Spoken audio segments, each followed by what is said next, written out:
leadership supports it very much. But if you had to say how many schools have been involved with this voyage in whatever capacity, what would you say that would be? I would say, I'm going to channel Nainoa and say not enough. Not as many as we need and want. And then I'll also, from my experience as a classroom teacher and an administrator, I think everybody's on the voyage in their own way. We are all in a transformative space. We all are in education because we care about kids and we care about our communities. I think integrating the Worldwide Voyage and voyaging as a metaphor for learning probably in some settings is easier than in others. There are some schools that face the challenges that have been brought to focus today that really integrating what they see as additional concepts or ideas probably feels like a really big challenge. And there are others that grounded their entire school in the concepts of voyaging and the metaphor of navigation. And so there's a range, and I think that we have made progress over the past 3 years towards helping people feel comfortable and taking that risk to change their curriculum or to ask for permission to do something that's a little different than what their school or their district or their complex might have adopted. But I think it's a slow process, and we all get impatient and wish for more. But yeah, I mean, I feel like the department has made great strides in supporting it and really trying to create a pervasive Malama Honua sort of atmosphere.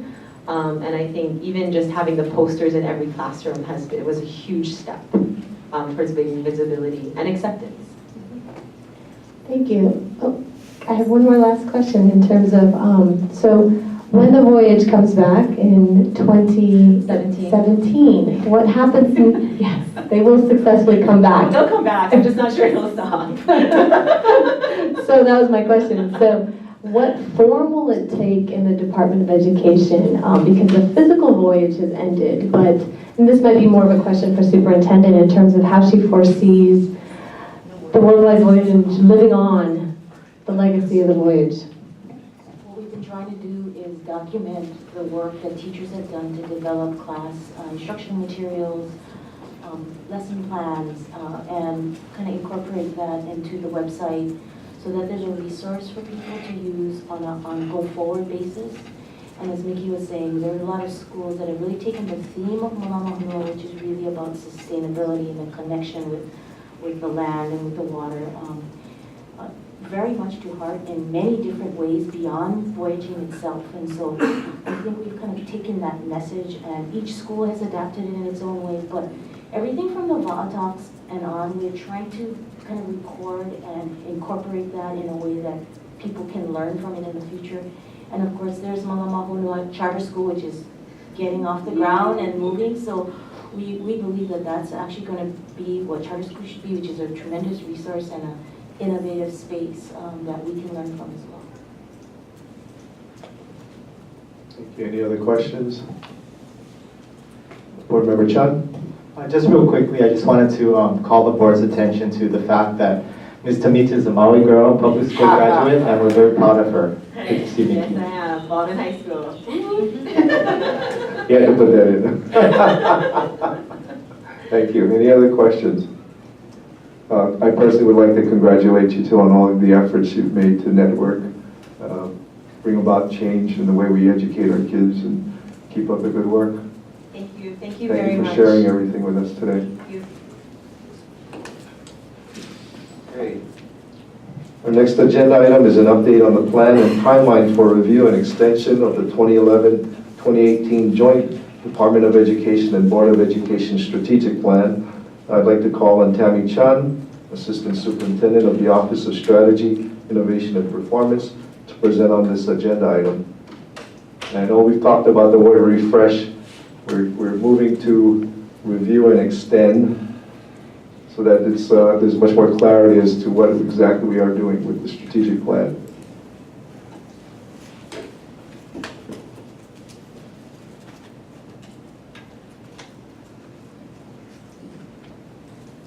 And for those that did testify and are still here, I think you'd appreciate all the good work that Tammy's going to be bringing about.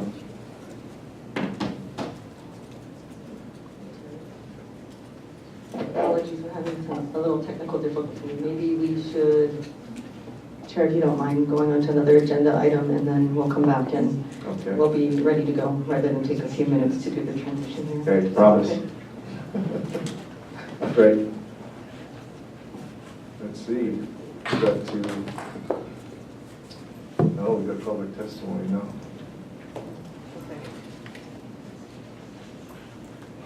So we're now moving on to action items on our agenda. And again, accept public testimony. Is there any testimony? Chair, there's no testimony. Okay. So first, we have action on the Student Achievement Committee's recommendations concerning the impact of Every Student Succeeds Act transition on the Strive High performance system for the 2015-2016 school year. I'd like to invite Committee Chairperson Holigal to present the committee's recommendations. Thank you. The Student Achievement Committee recommends the Department of Ed's proposed recommendations on the revisions to Strive High performance system for 2015-2016 school year as outlined in the March 1st memo. Okay, any discussion? Okay, calling for a vote. All in favor? Aye. Any opposed? Okay, motion's been carried. Thank you. I'll move a little slower so that Tammy has a chance to prepare. Next, we have action on the Student Achievement Committee's recommendations concerning the draft administrative rules for multiple charter school authorizers. I would like, again, to invite Committee Chairperson Holigal to provide the committee's recommendations. I believe this was deferred now? Okay. So no action is being taken. Okay. Thank you.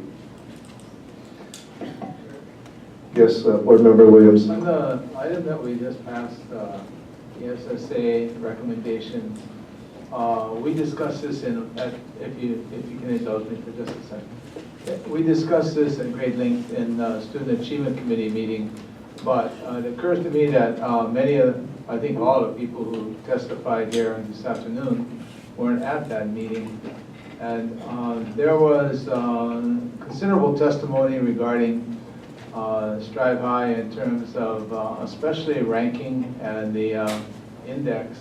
And so the testifiers may not be aware that what we just approved will eliminate ranking and will eliminate the index beginning next year with the data from this year.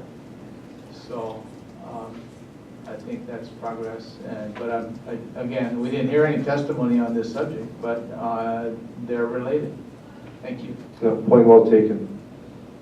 Good. Okay, so we're going to shift back on the agenda. Tammy, are you ready? Yes, apologies on that. Okay. So I'm here today to provide you a progress report on the strategic plan, what are we calling it now? Review and extension. So this was on the base.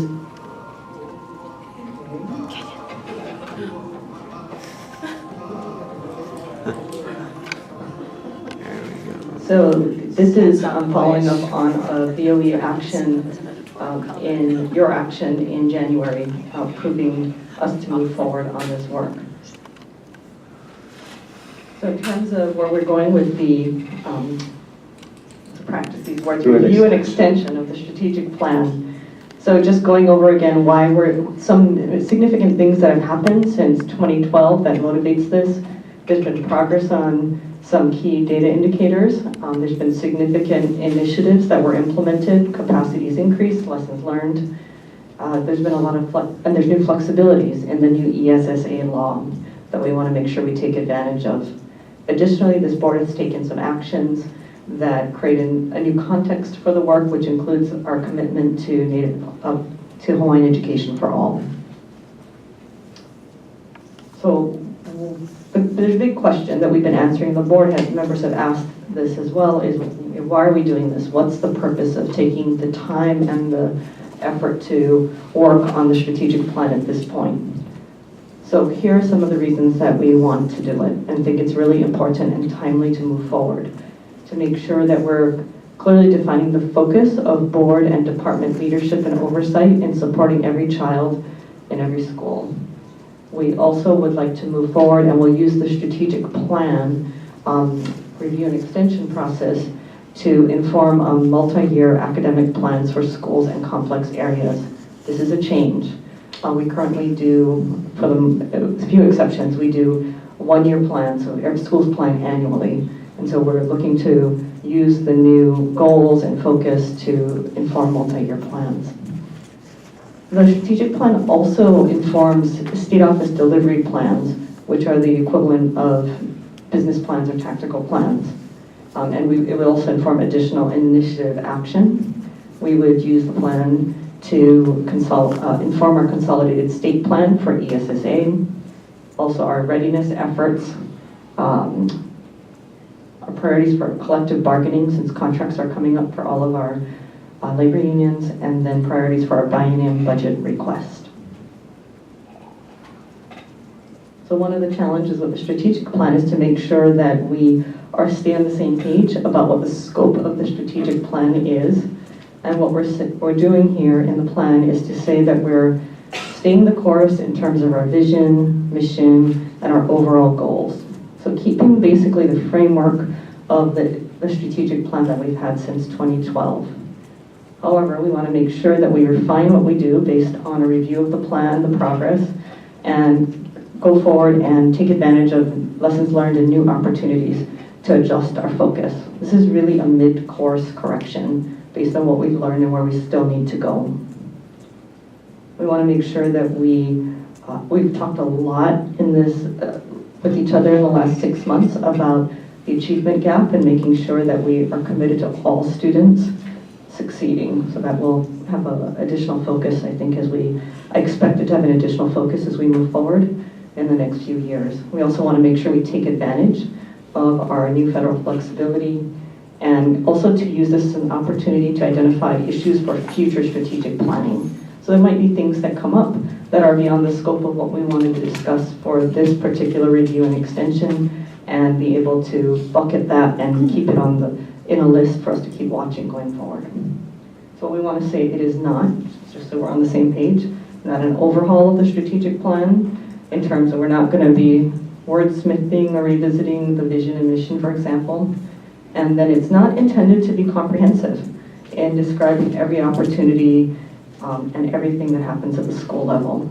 So we really don't want a kitchen sink. We want something that helps us provide focus to what we're doing. And this is really a challenge because there are many important things that happen in schools and that in communities, many important things that people bring to the table and can offer, but not all of them will be reflected in the strategic plan. It's not that it's not important, it's that it has a place in maybe not the strategic plan and the work that the board is doing to provide oversight and focus, but it might have a lot of importance at a school in terms of providing assets to a school and be resources to the school.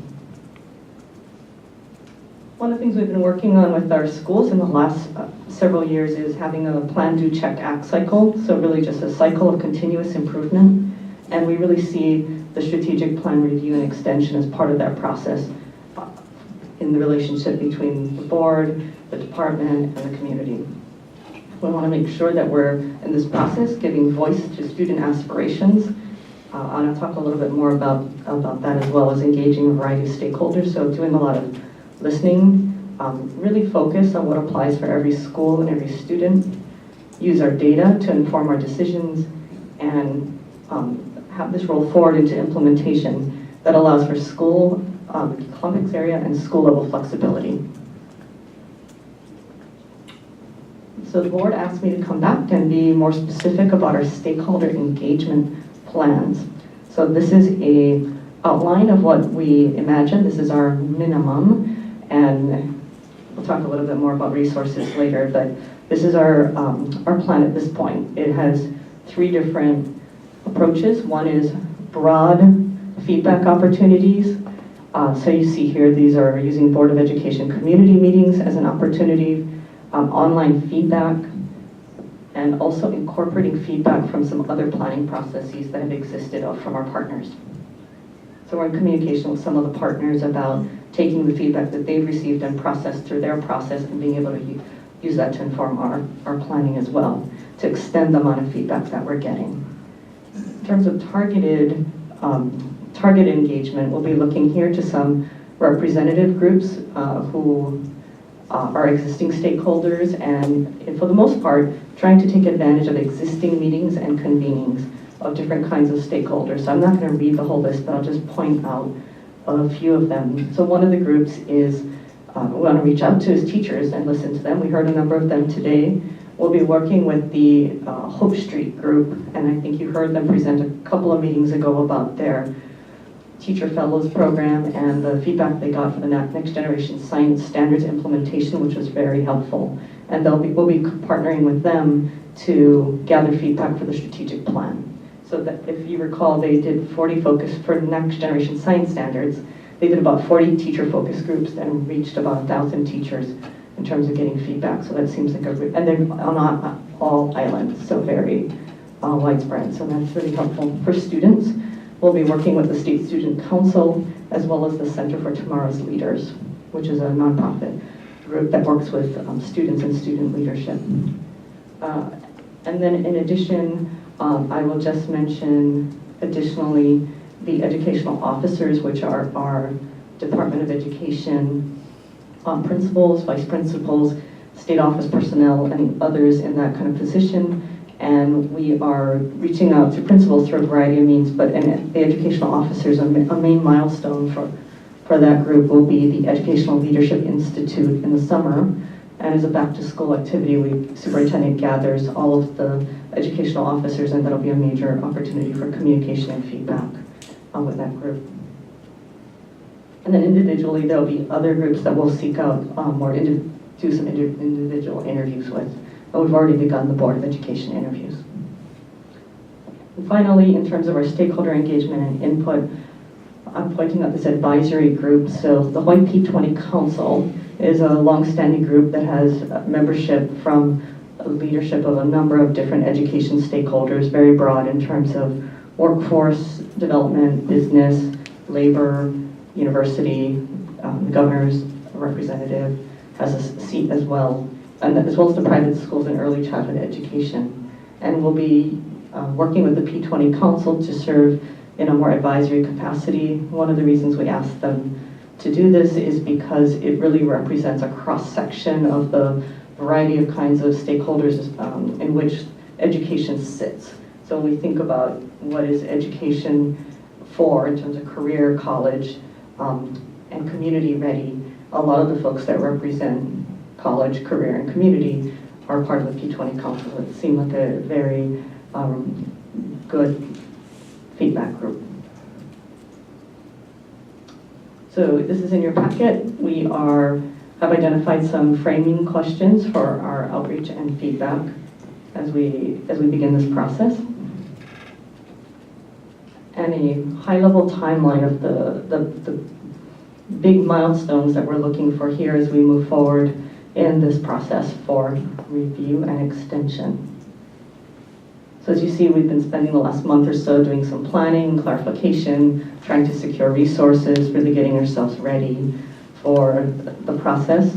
Then we'll spend the next season, so the spring, March through June, really April and May intensively, reflecting on progress, identifying lessons learned, analyzing gaps, and getting feedback. So this is some staff work, but also lots of stakeholder engagement. Then we'll be working on a draft this summer, and then turning that around and going back out for more feedback. And then moving quickly on this timeline, because we want to make sure that all the key concepts in the refresh start to be infused into these other plans that we're working on, ESSA, Board of Ed policies, binding budget legislation as we move forward. So we won't finalize all of it until December, but the idea is that we'll start to lock things down or come back and present and hit different milestones as we move forward. And then just to be I want to be clear about what we're going to do after the plan is complete. So we talked about coming back to the board and doing a full presentation of a complete document on December 6th. The board at that point, I presume, would probably be likely to take action, and then following that, that's when the hard work really begins, which is communication, tactical plans, and action, as well as support and oversight. So I just wanted to point out some issues. These are the things that make me lose sleep as we think about this work. Some of it is really managing expectations and scope, given the constraints that we have of time, and time being our primary resource here, but others as well. There's lots of competing demands for time and money as we move forward. We've talked with a lot of external partners, so all the groups that you saw listed on the stakeholder engagement table have already agreed to participate, and we're starting to go ahead and work with them on scheduling how we're going to schedule those focus groups. But in this process, we have a couple of DOE staff who are working on this as part of their job, but we are also seeking some external assistance, and that is largely expected to be funded by external partners. So one of the challenges there is we have partners that are interested in participating in funding some of that work, and some of them that see the strategic planning as DOE Kuleana, so are more reluctant to assist in this funding strategic planning work. Tammy, I don't know if it's appropriate this time, but you may want to provide some update on the funding support you've recently gotten.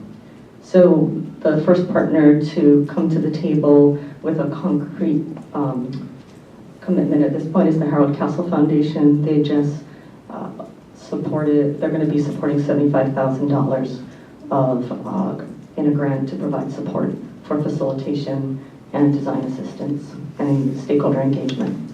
So that's very much appreciated. We want to thank the foundation. Yes. And we are also in discussion with some other organizations about the kind of support similar support that they might provide. Okay, so just giving you some idea about the organization of this work. So we have a couple of DOE staff who are currently working on this and looking to hire additions, not hire just for this project, but as we bring another person on to be able to assign them to do this work. The project support contingent on funding, which is what I mentioned in terms of the external partner support for some external assistance. We have 2 consultants that we're currently working with, Chris Pading, who's working on design, facilitation, and key interviews, and Marisa Hayase, who is working on stakeholder engagement and writing. And just to close here, benefits of the strategic plan refresh. And I went over some of this earlier, but I think it's important to just remember why we're doing it. We're pivoting here from establishing the work we've done over the last few years to establishing the framework and a statewide foundation to actions that move our schools from sort of good to great, if you think about it in that business framework. So we really are looking, you've heard a lot of talk about bright spots and as a strategy, and we're really trying to embed that into all of our work as we move forward. It's a different way to look at how we're moving forward. The other is to align the guidance and support that we provide to schools in complex areas in their academic and financial plans.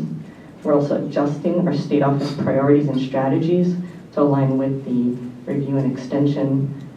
This refreshing our strategic plan also helps our external partners to identify where they want to put their strategic investments.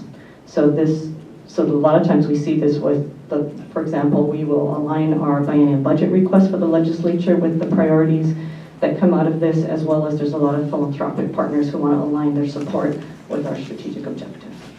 And then finally, this helps give us shared focus for our oversight and policy making.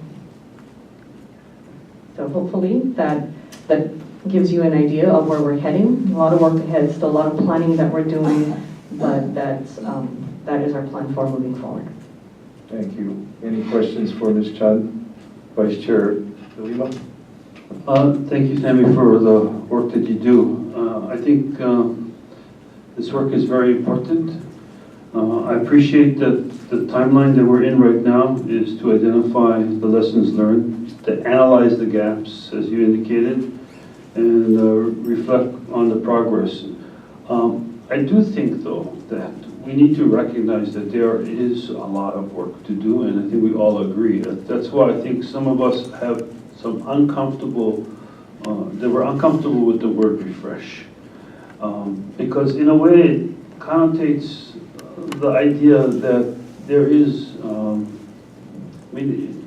public schools are good schools, a lot of students are succeeding. But when we say refresh, I don't think we bring it to the point of crisis when we talk about the students that are not doing well. And there are a lot of students, thousands of students, that are not doing well. And the statistics indicate that in terms of the achievement gap. That's why I think many of us are concerned that when we review our strategic plan, that we need to identify how we're going to address those issues. At the same time, the board has heard members of the public, including testimony today, that although our strategic plan does say that we support broad-based education, that a lot of schools, the teachers, parents, and so on don't believe that we're putting our resources because we have limited resources. And I think, that needs to be addressed. In terms of, I know that we all believe that the schools have, and I agree the schools have, the principals have a lot of authority, but there is still a belief that they could have more authority and they could have additional opportunities to have more flexibility in the utilization of positions, etc. And I think that's where we have our stakeholder outreach. That it's also a process of educating the public that existing policies provide maximum flexibility for our schools, and it's a matter of resources. So I just want to emphasize that we should take this as an opportunity to really speak about the action plans to help those students that are struggling. We're going to be having a meeting about competency-based education, and I think that needs to be viewed because our strategic plan does state right now that and our board policy does indicate that there should be no social promotion. So I think we need to take a look at that because we need to emphasize the need to ensure that proficiency of the students that are advanced are proficient so that we don't create more problems in the future.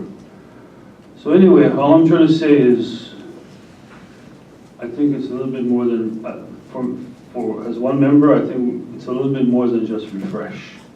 That this should be an opportunity to really review and take an account for the critics of what's going on, and that we analyze and deliberate and come to a consensus on how best we can move from good to great, as you put it. So I think with your involvement in leadership, we're going to be able to do a quality job in improving our strategic plan and taking us to where we all want to be. So I just want to emphasize that from one member's perspective, I know that we only have limited resources and limited time, but I'm looking for something more than just a refresh. So I just wanted to share that. Thank you. Thank you. I'm going to emphasize one more time that the refresh term was my responsibility, not Tabby's responsibility.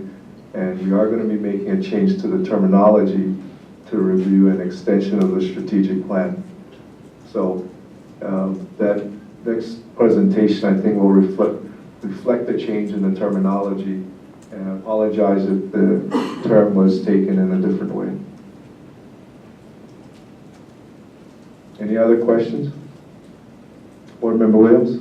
Chair, it's not a question, just a suggestion on your stakeholder engagement input, the targeted ones, the Charter School Network. I think maybe you need to add a group. I don't think their membership is as extensive maybe as it used to be. So I can't remember the name. I can give you the name. There's another organization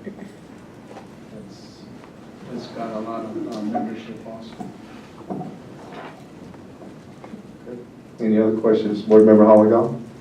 Thank you again, Tammy, for this presentation. So I just wanted to reiterate Board Member DeLima's point about the kids that are struggling, and appreciate the bullet point for the commitment for all students, especially the high needs category students piece, as well as your acknowledgement of the Board of Ed policies that have been coming through the board to somehow cohesively help bring that into the strategic plan. I hope that will be something that you will consider.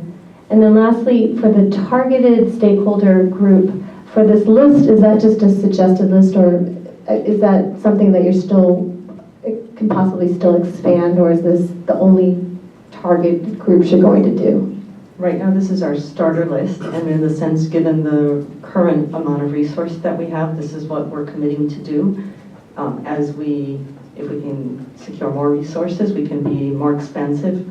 But I do want to say, I know there's a lot of other groups that would like to provide feedback and we'd like to hear from. So in the left column where it says online feedback opportunities, we're really looking, our working idea right now is to have an opportunity for people to sort of do-it-yourself focus groups as well, where we would, we're planning at this point a short video that would go over information and then questions and a way for people to respond and provide feedback from either individually or as a group. They could put feedback together. So we know that from our internal, just on our ESSA feedback discussion board for DOE employees on our intranet, we're getting some feedback. A teacher wrote back and said, our leadership team got together and discussed this today, and here's some feedback. So we know that people will have interest in doing that as well. So it's sort of trying to manage just the time, but giving enough opportunities for feedback. Great, thank you. Okay, any further questions? I do have a few questions myself. I think you've touched upon the resources that you're going to need, but it would be helpful to identify further resources, whether financial, manpower, time, as you continue to develop the plan. The second thing is, what kind of help and support at this point do you think, or will you need help from the board's side? At this point for the board, we think the board members who have already agreed to do individual interviews.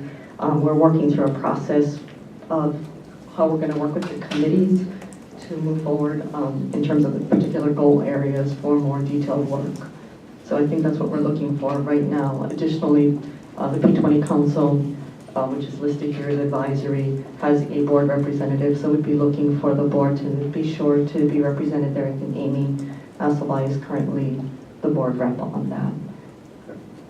And then the last thing is, I don't know if there's any wiggle room on the timeline, and my only concern again is we paint ourselves into a corner and we don't have enough flexibility to make any adjustments on the time horizon, recognizing the fact that you do have an implementation and preparation aspect to this that needs to be put as part of the timeline post approval of the strategic plan. But I'm just concerned again that if you create too much of a rigidity in the timeline, that you may be caught without having the luxury, I guess, of making some changes. We have given that a lot of consideration. I appreciate the consideration for that. I guess what we're driving towards in terms of the timeline is informing the things that are listed in terms of our ESSA plan, academic and financial plans, biennium budget going forward.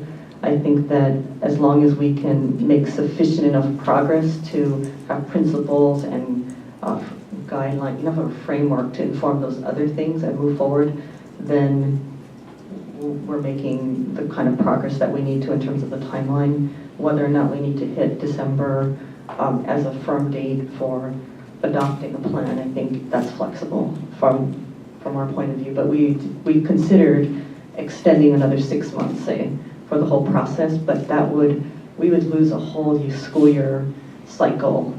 So we thought that was not wise. I understand. But again, just a suggestion that you may want to consider some type of contingency in the event that there is some lag in the execution. And so you might want to consider which month or which milestone you reach and decide at that point as to whether or not you've made enough progress, so you're going to need more time before you get to the November, December timeline. Sure, I appreciate that. I think once we get to the end of the school year and have completed our, the first phase of listening, we'll have a good sense at that point how, I think Member DeLima talked about consensus.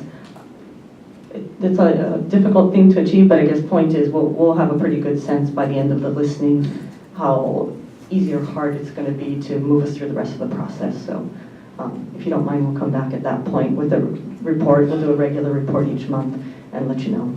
Thank you.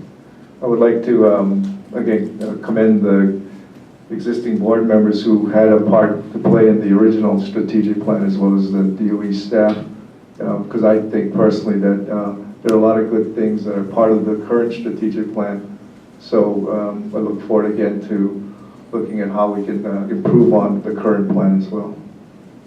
Thank you. I think we're going to need you for the next item. We're going to take an agenda item out of order.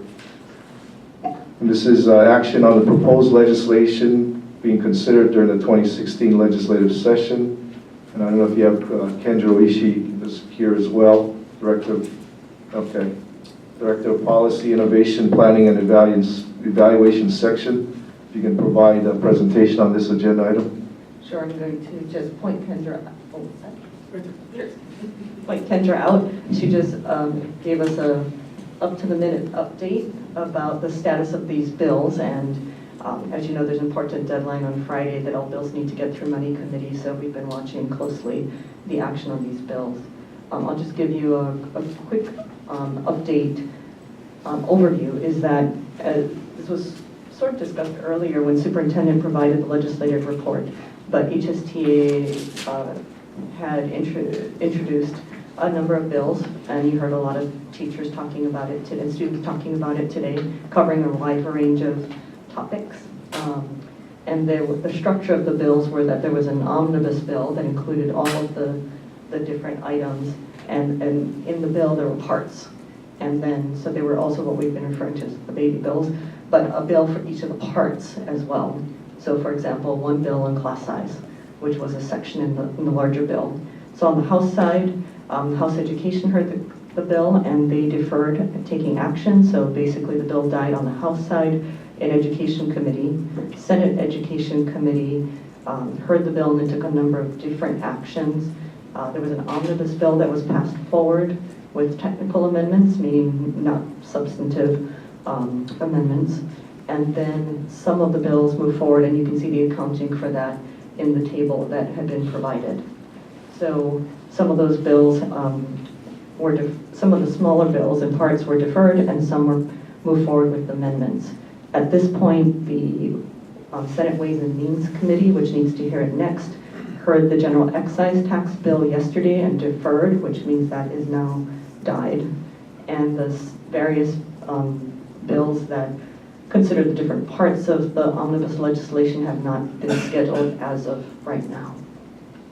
So we provided in the materials, we provided our testimony from the Senate Education Committee hearing, and it goes over the different parts of our response to the different parts of the bill. So I'm going to let Debbie just give a brief overview of our testimony.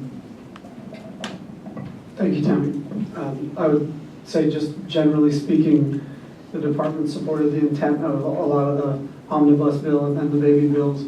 The concerns were less about the substance and more about whether they were appropriately addressed through legislation or through other vehicles such as board policy or collective bargaining. And so when you look through our testimony, much of what we say is, for example, with regards to whole child education, there's a whole child education policy that the board has, and it's something that we support as a department, so we didn't feel the need for legislation on that matter. With class size, it's something that's collectively bargained, so we felt that it should be in that particular arena. So the substance, something we can certainly get behind, although I wouldn't say 100%, I think we certainly disagree on some matters, but generally we certainly think the schools deserve more funding. We think it would be ideal if class sizes were lower. We're encouraging a focus on more than just language arts and math in those tested subjects and grades. But we just think the vehicle through which we address these issues is probably more appropriate in board policy or collective bargaining. Additionally, just one other point is that the way the bill is structured, it was pretty specific about hiring teachers or giving certain amounts of dollars for certain kinds of things.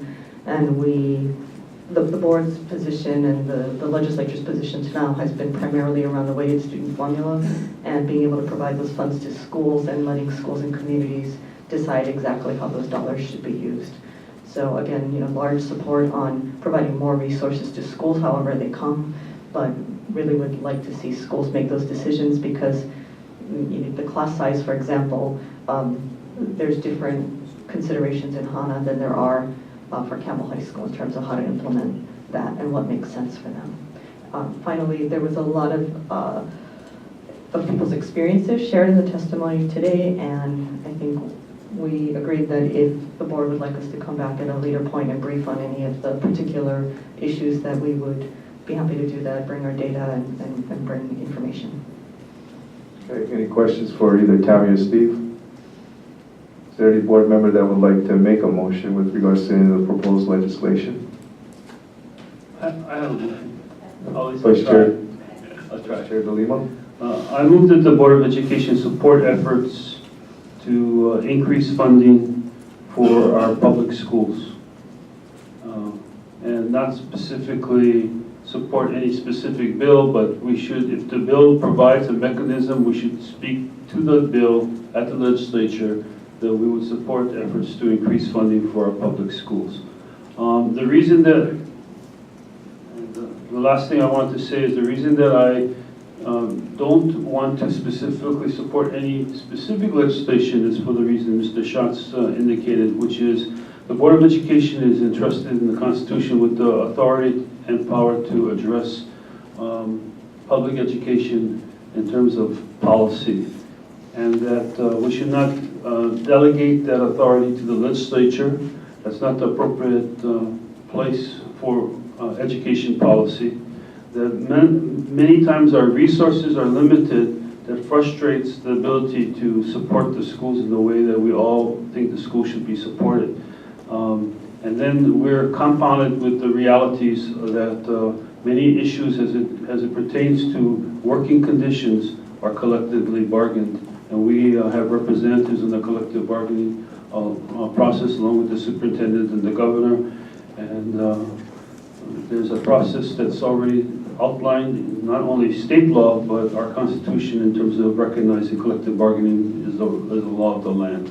So for that reason, I think the HSTA representatives that have testified today hit the nail on the head that our schools need more resources. Thank you, Mr. Chairman.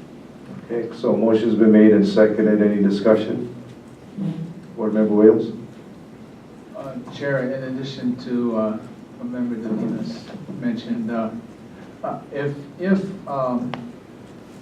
SB 2599, which is the HSTA bill supporting GET increase, if that were still alive, I would have preferred a motion to support that, because if it's a specific proposal, I would certainly like to see a dedicated source of funding for the department. But the reality is it's not. So I think Member De Lima's motion indicates, number one, board support for increased funding, and number two, it can be applied to a variety of legislation. There are creative ways toward the end of a session to revive ideas or to even create new ones. So you never know what's going to happen in a legislative session, and a specific bill might be dead, but a concept can be revived. So I think I guess my point is, it's worth our while to take a position and have it worded in such a way that it can be applied to a variety of vehicles. Thank you. Thank you. Any further discussion? Board Member Holiday? I agree with my colleagues, and I especially appreciate HSTA for taking the initiative to put a package like this together to focus us on the many aspects that are needed in our schools.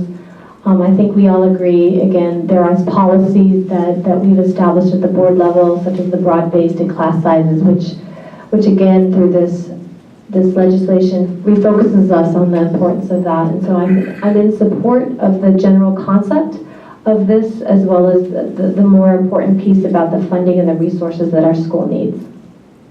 Thank you. Any further questions, comments? Okay. Oh, Board Member Horner.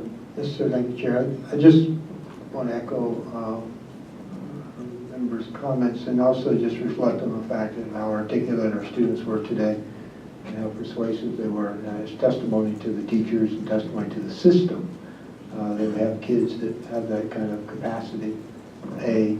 And B, I would speak in favor of the motion. Also, I appreciate the fact that Vice Chair has given it somewhat, because to me it's a little more prescriptive in 2599, so I have a little more trouble with that in regards to how the department would be involved in deciding on separating operations and salaries, et cetera. It's a little more complex, and I appreciate the comments of the Vice Chair in regards to responsibility between different layers between the board and the legislature. So, but in concept, certainly, I would be a strong advocate for more funding.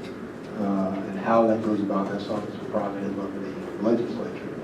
But we should be seen by our teachers and our principals as advocates. Support, especially when it goes in the legislative form, which is sort of neat to give more capacity to our principals to make good decisions in the field. So thank you, Chair. Thank you. Any further comments, questions? Colonel Santana.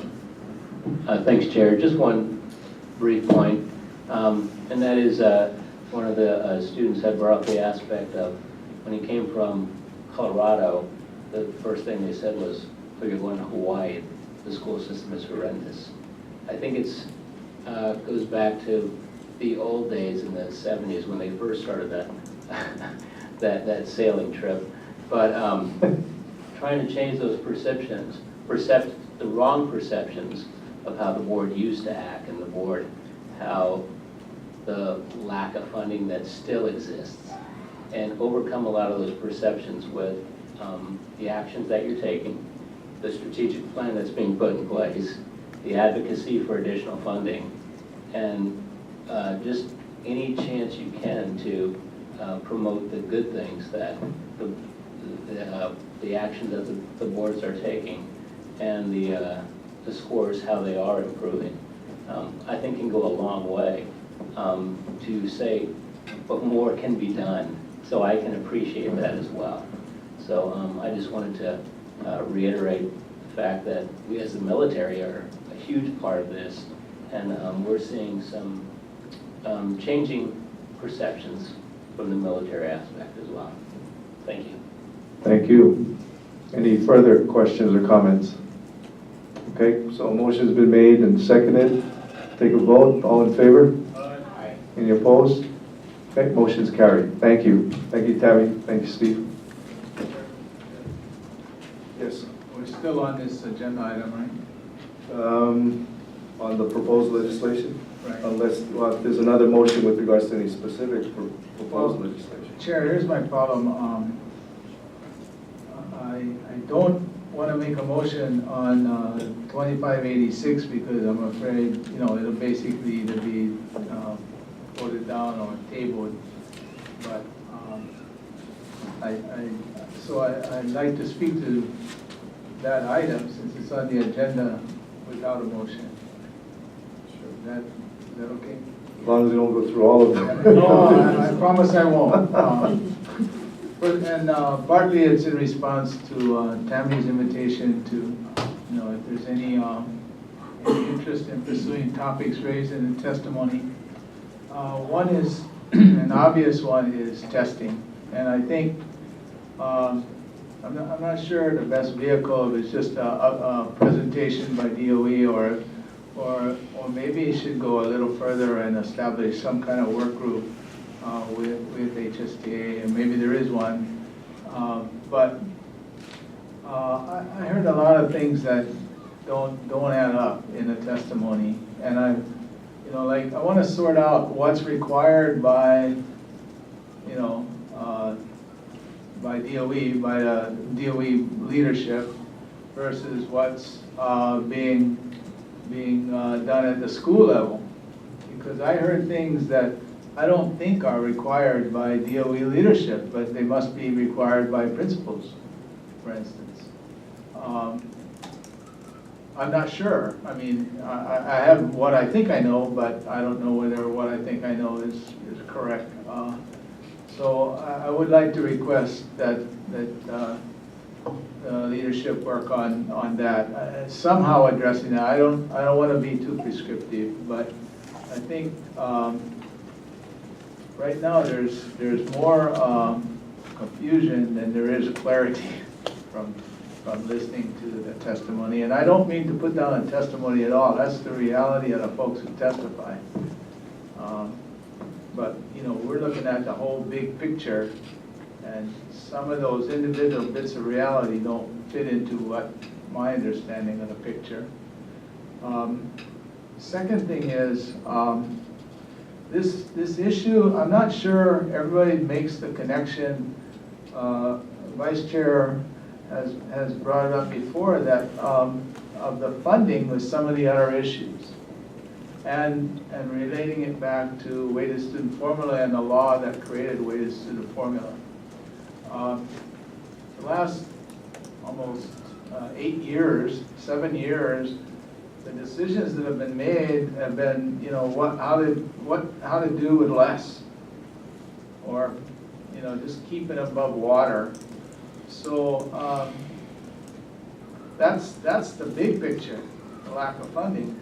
But the specific decisions related to fewer librarians, less art, less music, those are made at the school level. And it's not this board that said we don't want those programs. In fact, if the board had our way, the schools would have those programs. But I guarantee you, if the board made such a pronouncement, then all hell would break loose, because we're not giving the schools enough flexibility. But when the schools are, especially in a tight, negative financial environment, schools between a rock and a hard place. Related to that, this whole issue of whole child education and going back to testing, again, my concern is, how are decisions being made at the school level? There are schools that look at it this way. If we educate the whole child, if we realize the connection between music and math, between art and literature, not only for themselves, but the true connections in development of a child's brain and how people think and how people understand. If we realize that, and therefore if we do those things and don't worry about the test specifically, when the kids take the test, they'll do well. There are schools, public schools, that understand that and do that and test well. And yet we have teachers coming to testify to say they're being forced to teach to the test. In my view, that's backwards. But as a board member, I don't have much control over that. So it's very frustrating to me to hear that, because educators, I mean, again, broadly, not the specific testifiers, should know better. And if they don't, then our leadership got a lot of work to do. So this is some of my frustrations. The concerns that expressed are real. We are in a standards-based world, okay? And so if we have standards, we have to assess how we're doing against the standards. But we should be, just teach to the standards, teach what we're supposed to teach, do it in a comprehensive way, and then see how we do on the tests. Thanks for indulging me. Okay. So I'm taking it, you're not making a motion, it's more of a Not, Chair, commentary because- on the bill. Right, because Okay. that's a lot of the bill, a lot of testimony we heard on the bill I did not want to sit and ask each testifier, like put them under cross-examination or have them feel that I'm criticizing them. But these issues are intertwined with this bill and the testimony we heard. And I just can't let it just go and have people think that we're not even considering this. So, thank you. Duly noted. Board Member Horner? Apologize again, but Rare Jim and I agree. So I don't want to make one of it, but I wholeheartedly agree. And I was respectfully suggesting, we're talking about strategic plan and the top down. I would hope this would be a very critical topic in the planning process, that we address it. I mean, some of the testifiers, I was one person's biased, but we're doing the ACT and we're doing standardized tests. I don't understand why we're doing both. Then you wouldn't be so much teaching to the test, because it's a national standard testing center. That's just one person's opinion. I'm sure I'm not an educator. There's probably reasons not to, but that's the kind of dialogue I would hope, and respectfully, I would think it's a great opportunity for the Vice Chair and Chair of SAC to take a look at it via administration. But it's been going on, and I appreciate that piece of paper saying $110 per child and 180,000 kids. I didn't realize it's that kind of money. So it's certainly an opportunity for us to, quote, save money, to put more money in other places. And it would be helpful to know what's federally mandated, what isn't federally mandated, and those kind of issues. So respectfully, I agree with Vice Chair of SAC to request for us to basically get a little more informed, perhaps via SAC. Thank you, Chair. Thank you. I would agree too. I think there's a reason why this bill is being introduced. It reflects the sentiments of the public at large as well as the educators. And there is an issue with regards to the testing and standardization and requirements. So I'm not sure whether the SAC can address or entertain some type of initiative to identify what exactly are with these tests that are being taken and what's being required from a federal standpoint, from a school standpoint. Thank you. Any further question or any further actions or motions to be made on any of the other bills or commentaries on the other bills? Okay, I'm going to ask the superintendent who wants to make a comment. Just a very brief data point for the board and the public who's still here. Our testing and assessment director, their estimate of the cost of the test is about $65 per student.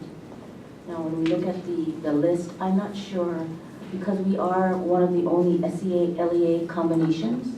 If you look at the two top costs, it would be DC and ourselves, and we are the only unitary systems in the nation. So I don't know whether those other state costs included district level costs for the assessment as well as state level costs. I don't know, so I'm not saying that they're incorrect. I'm just saying that that might be one of the reasons why there's some kind of discrepancy.